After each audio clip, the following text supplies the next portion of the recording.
Hello everyone, this is Anjali Tyagi and today I am going to give you the summary of the chapter Nelson Mandela Long Walk to Freedom. This chapter has been taken from the first flight book of class 10th. Introduction of the chapter. This chapter is an extract from the autobiography of Nelson Mandela, who was born on 18 July 1918, the first black president of South Africa.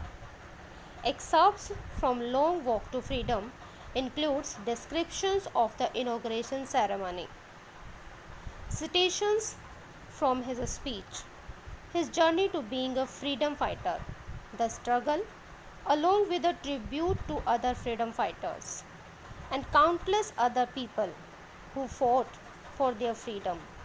In South Africa, a brutal practice named apartheid was followed. Apartheid refers to the discrimination between people on the basis of their race. It was one of the most brutal societies where dark-skinned people were deprived of their basic rights. This lesson gives us an overview as to how Nelson Mandela, along with others, carved their way to a society where there will be no discrimination on the basis of their color, caste, race, age, or gender. Let's discuss the summary of the chapter. This chapter is an extract from the autobiography of Nelson Mandela, the first black president of South Africa.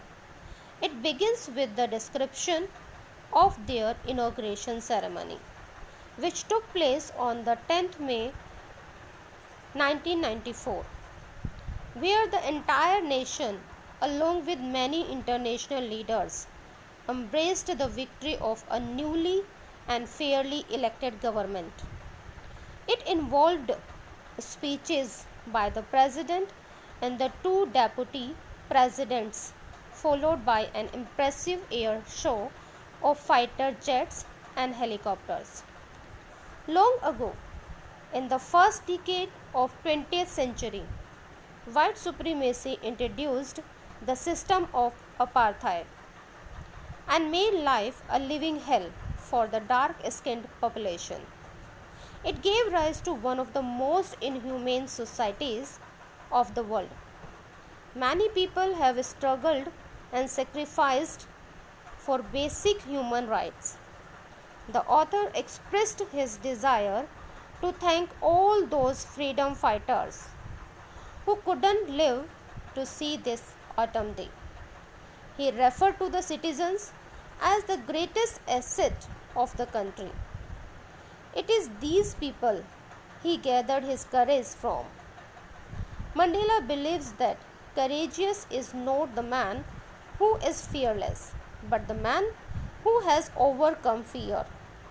He also mentioned the two responsibilities every human has and how, in order to fulfill his obligation towards the society, this obligation towards his family was neglected.